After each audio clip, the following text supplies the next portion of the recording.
Welcome back to 17 News at Noon podcast, where we share your news on your schedule. Working in the spirit of the Golden Empire, this is 17 News at Noon. Good afternoon, and thanks for joining us for 17 News at Noon. I'm Nicole Gitske. Topping our news at noon, it's been heavily anticipated, and now we can confirm Kern County soon will move into the less restrictive red tier. 17's Eitan Wallace joins us in studio with what that means for local businesses and where our metrics stand right now. Eitan? And Nicole, good afternoon. Kern officially will move into the red tier starting tomorrow. And as we have reported in the past, the only way we could move into the less restrictive red tier was if we met certain metrics for 2 consecutive weeks. And today we learned Kern County did just that. Kern now has 5.5 new cases per 100,000 people. We need to be at 10 cases per 100,000 people or fewer to get into the red tier. So we are good to go in that category. Our COVID positivity rate now, 2.8%. That is good enough for the second to least restrictive orange tier.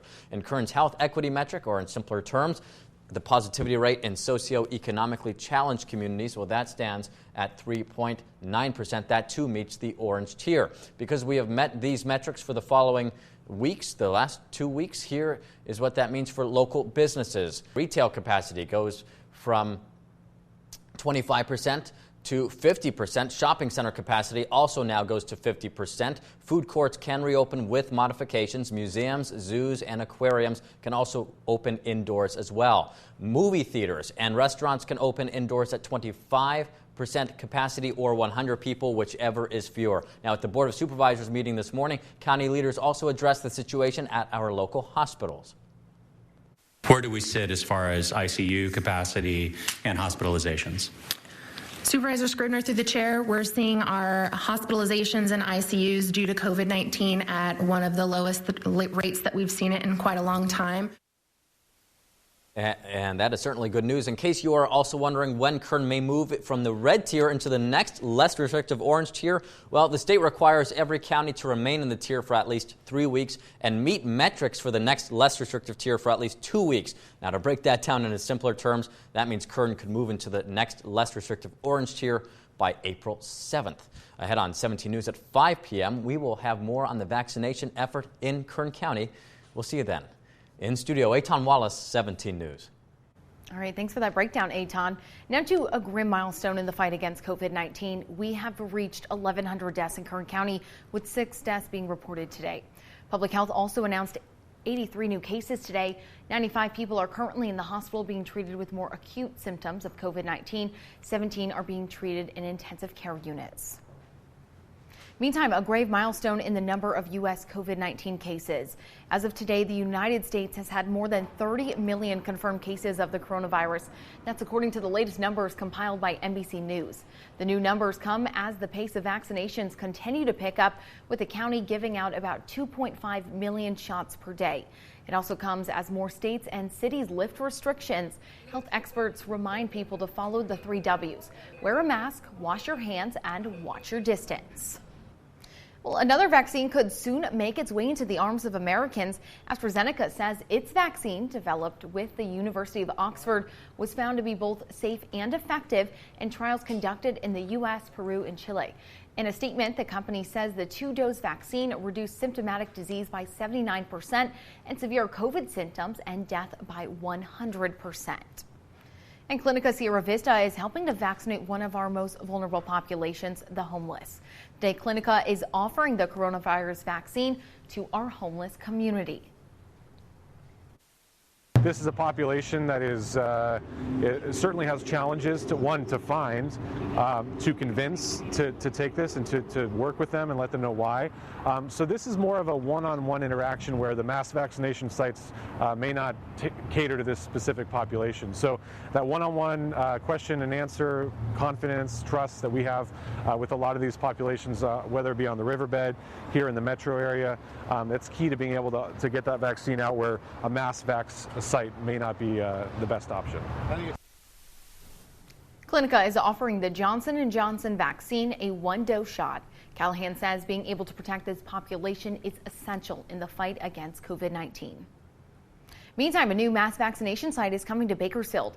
Cal State University Bakersfield has been chosen as a new mass vaccination site and will start providing vaccinations this Friday. The site will offer vaccinations by appointment only 7 days a week. You can sign up for an appointment on myturn.ca.gov. Appointments will be available starting tomorrow. And just a reminder, the vaccine eligibility expanded last week for more people. This includes pregnant women and people with serious health conditions like cancer, type 2 diabetes, and chronic kidney disease. So are people with developmental disabilities and those in certain work settings like public transit, the agriculture industry, or the prison system. We now know the names of the victims who were shot and killed Monday at a grocery store in Boulder, Colorado. This morning, Boulder Police Chief Maris Harold read the names of the 10 victims at a press conference. I'm going to read the names of the deceased. Denny Strong, 20 years old. Nevin Studinsky, 23. Ricky Odds, 25. Trelona Barkanoviak, 49. Suzanne Fountain, 59. Terry Leiker, 51. Officer Eric Talley, 51. Kevin Mahoney, 61. Lynn Murray, 62. Jody Waters, 65. Our hearts go out to all the victims killed during this senseless act of violence. Harold also revealed the identity of the shooter, 21-year-old Ahmad Alyssa.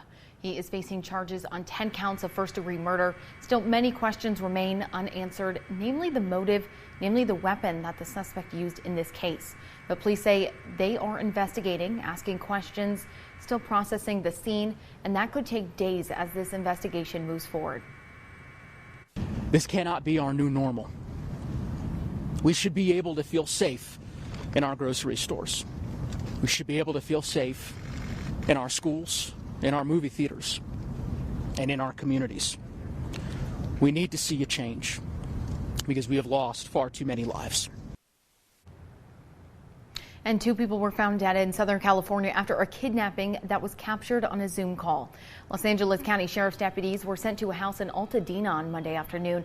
They were responding to a 911 call from a person who said they had just witnessed an assailant kidnap a woman during a video chat. The 911 caller says they heard a commotion in the background of the Zoom call, which appeared to be a man being dragged out of the home and being stabbed. The male was inside the house. The lady was still talking on the Zoom when the male was dragged out of the house. That alerted her. Then the suspect went inside and attacked her. By the time deputies arrived, a man was found dead in a driveway and the woman was found dead inside the home. A short time later, a man drove up in the victim's car and walked to the edge of the crime scene.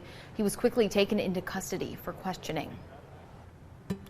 Now here at home, a bill authored by Kern County Assemblyman Vince Fong aimed at targeting illegal street racing was passed by the Assembly Transportation Committee yesterday. According to Fong's office, AB 3 aims to curb illegal street racing by placing limitations on what's called exhibition of speed. That includes burning out tires, revving engines, performing stunts, and other activity that ultimately leads to racing. In a statement about the bill, Fong said in part, "I authored this bill in response to what our local law enforcement officials have conveyed as a troubling trend throughout our community. Street racing and exhibition of speed has spiked tremendously statewide, leading to tragic accidents and senseless deaths of our youth. This bill sends a strong message that this illegal activity will not be tolerated." The bill will be heard in the Assembly Committee in the coming weeks. First responders spend their entire careers being part of people's worst days, and that can take a debilitating toll over the years. Year after year, studies show that more first responders die of suicide than in the line of duty. In 2018, Kern County Fire Captain Derek Robinson shared his struggle with job-induced PTSI, or post-traumatic stress injury. He spoke out here on 17 News and in a Facebook post after 17 years on the job and witnessing countless strategies to break the stigma of sharing the effects of the job on your emotional health.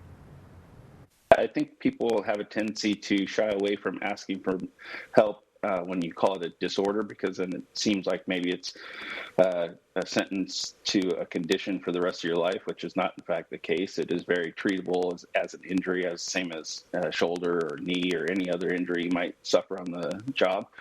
And all you have to do is ask for help. Now he has taken that message and put it in the pages of a new book, Continue Surviving the Darkest, Choosing to Live. The book offers a variety of resources from the Suicide Prevention Hotline to Firefighter and Family Crisis and Support Line. Now, if you or someone you know is struggling with suicidal thoughts, the National Suicide Prevention Hotline is available 24/7. That number is 1-800-237-8255. Working in the spirit of the Golden Empire, this is 17 News at Noon.